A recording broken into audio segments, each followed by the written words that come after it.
통상적으로 부르면 중계기라고도 하고 심박스라고도 하고 정식 명칭은 VIP 게이트웨이입니다. 보이스피싱 범죄가 실제적으로 조직에서 1년에 얼마 쓴다고 생각하십니까? 한 개 계좌를 사용한 게 제가 96억을 제가 확인했는데.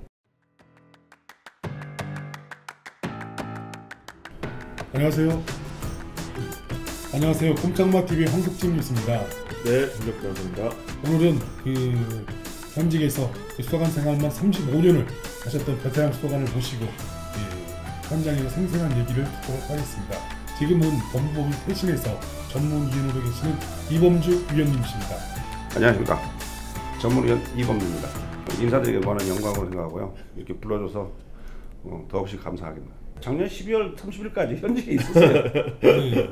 보이스피싱에 대해서 최초로 검거도 하시고 그 일망타진한 사례도 상당히 많고, 그리고 또 작년 말에 이제 그만두셨으니까 얼마나 하고 싶은 얘기 또 많으시겠어요. 몇 년 근무하신 거예요? 제가 경찰 근무 연수로 37년 했고요. 37년 엄청나시네요. 수사관 한 35년 했습니다. 수사관이 잔뼈가 굵으신 베테랑이신 베테랑 37년. 베테랑이라보다 열심히 노력하는. 그럼 제 나이도 37살이라 제가 태어난 해부터 하셨으니까 엄청나십니다. 보기보다 동안이시네요. 요즘에 보이스피싱 활발하니까 예. 이런 것들은 예전에도 많았나요? 아니면 어느 순간부터 이게 시작이 된 건가요? 갑자기 이제 폭발하게 된 게 실제적으로 이제 이게 96년도경부터 시작해가지고 96년. 지금은 이제 정확하게 보이스피싱이라는 명칭을 좀 사용하기는 좀 애매한 부분이 있습니다. 그게 왜 그러냐면 옛날에는 사이버와 메신저 피싱과 보이스피싱과 나눠졌는데 지금은 보이스피싱이라고 칭할 수가 없는 게 요즘은 전화를 유인해서 유인하고 난 다음에 그 다음에 악성앱을 까는 형태로 돌아가기 때문에 사이버하고 둘이 같이 수사를 해야 되는데 그렇죠. 아까 96년도부터 이제 보이스피싱이 발생했다고 그랬는데 그 당시는 어떤 보이스피싱이 상당히 유행했어요? 그 당시는 단순했습니다. 그냥 보이스피싱 말 그대로 보이스피싱이었습니다. 메신저 피싱도 별로 없었고 그래서 그때만 해도 그렇게 크게 우려할 정도는 아니었는데 인터넷으로보다는 전화로 하는 거죠. 주로 이제 휴대폰을 이용하거나 가정집 전화를 이용해서 범죄가 일어나고 있다가 이게 점점 변화하는데 이 변화하는 속도가 워낙 빠릅니다. 보이스피싱 범죄가 실제적으로 조직에서 1년에 얼마 쓴다고 생각하십니까? 조직에서? 예. 한 개 조직에서. 한 개 조직에서요? 글쎄요, 한 뭐 10억에서 한 2, 30억 이 정도 쓰지 않을까요? 저도 그 정도. 그렇죠. 그래서 100억. 와, 100억을 투자 안 근데 100억이라고 그러면 상당히 한 개 조직에서 한 개 계좌를 사용한 게 제가 96억을 제가 확인했는데 순수하게 이들이 통장으로 결제한 것만 96억이었습니다. 1년에. 딱 1년 6개월, 아니 1년 1개월이었는데 그렇다면 이 비용 중에서 어떤 거에 가장 많이 사용했을까요? 이게 비용을 말씀하시는 거죠? 매출이 아니라. 네. 거기에 이제 제일 많이 쓰는 게 통신비 아닌가요? 전화를 봤을 때 통신을 많이 통신비 100억을 쓰는 거예요? 또 어떨까요? 예, 인터넷 사용료 뭐 이런 거. 인터넷 사용료도 포함됩니다. 광고비입니다. 광고비예요? 100억을? 100억 중에서 문자를 다량으로 발송해주는 회사의 결제를 제일 많이 하고요. 그 다음에 통신 결제비, 알바비. 그 알바비도 킥 서비스 알바비. 그러니까 그냥 일반 직접 돈 찾아오는 친구에 대한 알바비는 포함되어 있지 않습니다. 이 문자 보내는 업체도 뭔가 문제가 있는 건가요? 아니면 문자 보내는 업체는 특별히 문제가 없고? 문제가 있습니다. 문제가 있나요? 문제가 있는데 그럼 잘못되어 있단 말이 고시가 뭔가 문제가 있어서 행정 제재를 못했다는 건데 뭐가 문제가 있어서 행정 제재를 못했던 건가요? 실제적으로 고시 내용에는 규정상에 그 문자에 들여다볼 수 없게 되어 있습니다. 문자 내용을 갖다 문자 발송한 거를 업체가? 예. 그럼 제가 문자 보내는 업체면 내가 뭘 보내는지 모른다는 거네요? 예. 어떻게 바꿔요? 특정 문구를 우리가 서치할 수 있대. 그냥 금융기관.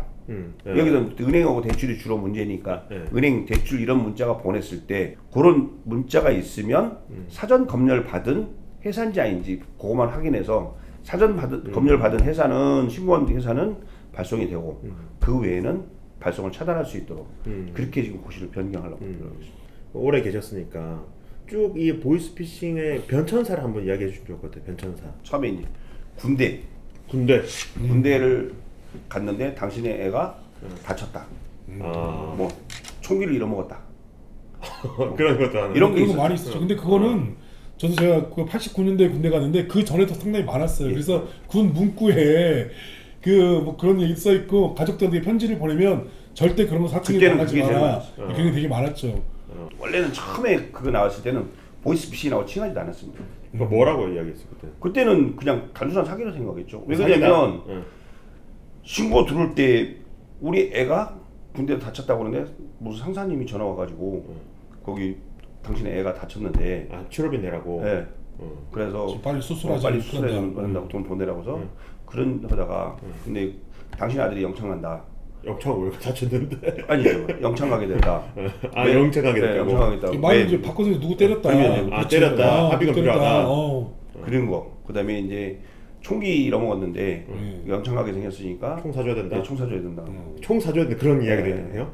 아. 처음에는 그렇게 있다가 네. 이게 이제 변천하면서 이제 2006년도 경에 이제 나온 범죄가 전문적인 이제 그때는 문헌에 나와 있는 2006년도의 전형적인 보이스피싱. 그게 처음 이제 소위 말해서 보이스피싱의 용어가 처음 쓰인 건가요? 그렇죠. 2006년도에? 예. 얼마 안 됐네요 그러면 생각보다.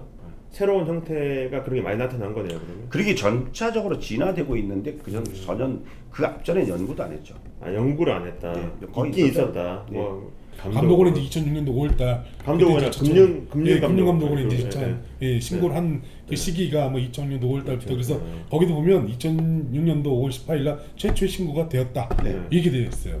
그러니까 아마 그 이제 하실 때는 90년대 그때 중반부터 계속 뭐 그때는 있었는데 금융감독원에 신고할 이유도 없죠.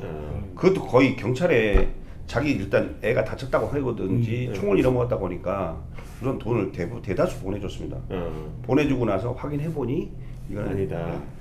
보이스피싱 하시는 분들 있잖아요. 네. 범죄자분들이 일일이 다 핸드폰 하나하나씩 갖고 전화를 하는 거예요? 아니면 뭔가 특별한 기계가 있어가지고 그 기계 통해서 전화를 하는 건가요? 처음에 제가 그랬잖아요. 90년대 말에는 자기가 핸드폰으로 아니면 일반 전화로 가정 집에다 전화 걸어서 당신의 아들이 총 잃어먹었으니까 뭐 돈 얼마 주세요. 아니면 영창 갑니다. 이러면 개인과 개인한테 전화를 했잖아요. 그냥 전화하는 거네요. 예, 네. 그냥 전화하니까 한 대 외에는 다 1대1이니까 그렇죠. 돈을 많이 벌잖아요. 네. 벌다 보니까 이게 여러 명한테 한꺼번에 하는 게 효율적일 것 같아. 콜센터처럼. 예. 그러면서 콜센터 형태로 갈라니 네. 그냥 핸드폰 한 대만 놓을 수는 없고 핸드폰을 여러 대를 100대, 200대를 쫙 걸어놓고 거기서 이줌을 갈아 꼈어요. 핸드폰을 설치해놓고 하다 보니까 어떤 이게 문제가 있어. 핸드폰 구하는데도 힘들고 관리자도 힘들고 공간도 넓고 그래. 그러니까 이 사람들이 요즘 장비가 자꾸 변형되는 걸 보니까 장비 한 대에 유심을 100개, 200개 꼽을 수 있는 게 있네? 그러면 어떻게 하겠어요? 아, 이 장비가 얼마나 비싸? 핸드폰 값밖에 안 들어. 핸드폰이 조금 더 들어요. 한 2대 정도.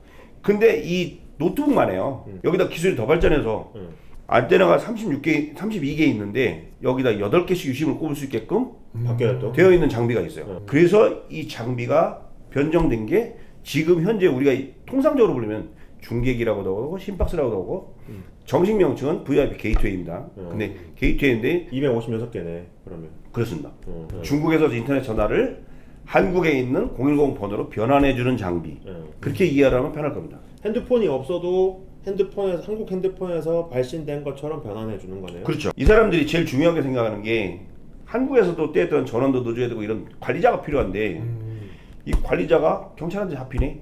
그러면 정지가 돼버려. 그러니까 이들이 방법을 찾아낸 게 유심만 중국으로 갖고 가. 그게 이제 심박스입니다. 심박스. 예, 정식 명칭으로 하면 심박스인데 게이트웨이는 똑같습니다. 거기도 관리자가 거기서 있어. 기계가 분리가 된 거네 이제. 예. 그리고 여기는 한국에는 멍텅구리, 유심도 없고 그냥 이거를 가장 속는 사람들이 어떤 사람들이냐? 우리나라의 알바생들한테 가정주부한테 한 달에 50만 원 통신 장비인데요. 우리 무슨 문자 보내는 장비인데 광고용으로 갖고 있는데 한 달에 30만 원, 50만 원 드릴 테니까 이 장비 2대만 놔주십시오. 전기세는 저희들이 들도록. 와이파이 기계 같은 거예요? 그럼 이게 생긴 아닙니다. 요렇게 노트북처럼 노트북 생겼어요? 노트북만 한데 여기에다 그냥 축축 놓여 있는 안테나만 있습니다. 안테나만 있는 거예요? 예, 그래가지고 이거를 전원만 끼고 인터넷만 연결하면 끝납니다. 그러니까 요거 설치할 때는 전화 와서 설치는 이렇게 해주십시오. 그럼 원격으로 접속해서 원격에서 제어를 합니다. 경찰이 이걸 추적을 해도 이 장비 외에는 검거가 안 되고 이 관리자가 검거가 되는데 관리자는 중국에 있잖아요. 검거가 안 되고 애매한 이 알바생들이 체포되는 경우가 상당히 있습니다. 근데 이건 자기가 아무것도 모르고 집에 놔뒀는데 집에 놔뒀다는 이유만큼 가지고 처벌한다는 자체가 좀 아니요, 그렇지 않나요? 우리가 조사를 해보면 알고 놓은 건지 이 사람이 모르고 놓은 건지 처음에 보면 속는 경우 가정주부는 속는 경우 많이 있는데 저희들이 보면 이거를 쭉 한 사람들은 좀 이상하게 생각을 해요. 그러면서 점점점 의심하는데도 돈이 되니까 비필적 고의라고 예. 본인이 이제 잘 몰랐다고 하더라도 정황상 예. 너가 알았지 않냐 이게 예. 이제 결국에는 중요하거든요. 실제 저희가 해보면 일반적인 전파를 잡는 것도 상당히 힘들잖아요. 근데 이건 박스에 나오는 어떤 전파를 탐지해서 검거를 한다든가 이렇게 추적을 하시는 건가요? 예, 저희들이 이제 처음에 이 장비가 나왔을 때 저희들이 이제 이게 어떤 장비, 어떤 원리인지도 몰랐어요. 그래서 이거를 할 수 있는 방법이 이제 이 장비를 판매하고 있는 인허가 난 업체가 우리나라 한 군데 업체밖에 없어. 거기서 상담을 해보니까 아 이게 전파를 이용하면 추적이 가능할 수 있겠다 싶어가지고 이 장비를 경찰에서 사용하려니까 워낙 비싸요. 장비가 한 대당 한 1,000만 원. 그리고 안테나가 좋은 거 몇 개 끼면 1억이 넘어요. 우리가 구할 수가 없잖아요. 옵저버 같은 건 옵저버. 게임 하시는 분도 옵저버 근데 하시고. 반경이 있었는데 뭐 근거리 정도 뭐 몇백 배 있다. 굉장히 짧습니다. 아, 그래서 경찰이 더더욱더 굉장히 진짜 옵저버네. 굉장히 고생합니다. 이게 거리가 우리가 통상적으로 봤을 때는 한 50m, 60m밖에 안 됩니다. 와, 그럼 뭐 근데 어느 지역에 그거 있는지 어떻게 알고 하는 거예요? 그거는 이제 우리가 기술적으로 통신회사하고 제휴를 해서 우리 통신영장을 받아서 통신영장에 의해서 그 기지국 중계기까지 찾고 난 다음에 통신사의 중계기 위치 반경이 어느 반경으로 나오냐 해서 그걸 찾아 들어갑니다. 피해자 피해를 받았어요. 그러면 피해 전화번호를 알려줄 거 아니에요, 경찰한테. 예. 그러면 그게 통신사하고 경찰 수사할 때 협업을 하면 어느 기지국인까지는 나오는 거고. 그렇죠. 근데 그 기지국은 나왔지만 그걸 구체적으로 어느 집에서 또 어느 오피스텔에서 하는지를 알려면 요 전파 탐지기를 쓰는 거네요. 그렇죠. 그걸 들고 다니는데 상당히 직원들이 고생합니다. 보통 걸음을 한 2만 보 이상을 걷습니다. 그 끝으로 이제 국민들에게 혹시 뭐 당부하고 싶은 말씀 있으시면 한번 해주시죠. 생뚱맞은 얘기 같지만 국민들한테 말씀드리고 싶은 딱 한 가지 있습니다. 개인정보 탈취하지 당하는 일이 없도록 하기 위해서 이게 낚시형이에요. 옛날에는 무작위 범죄였는데 지식층이나 이런 사람들이 생각할 때는 내가 왜 보이스피싱을 당해? 절대 안 당해 그럽니다. 국민한테 말씀드릴 수 있는 건 딱 뭐라고 하냐면 여러분이 대출이 필요하면 인터넷에 절대 내 정보를 입력하지 마세요. 은행에 직접 가서 방문해서 저축은행 가서 방문해서 상담을 받으세요. 그래야 내 정보가 안 털려야 안전합니다. 네, 오늘 말씀 잘 들으셨죠? 무엇보다 중요한 것은 자기의 정보를 소중하게 관리하는 것이 상당히 중요하다는 말씀을 하셨습니다. 현재에서 한 35년 계셔가지고 아직까지 약간 그 수사라든가 이런 부분에 미련이 좀 많이 남으셨는데요. 오늘 정시간 고생 많이 하셨습니다. 네, 감사합니다. 다음에 또 기회가 되면 또 한번 또 모시도록 하겠습니다. 네, 감사합니다. 꼼짝마 TV는 오늘 여기까지입니다. 구독과 좋아요 많이 부탁드리겠습니다. 감사합니다.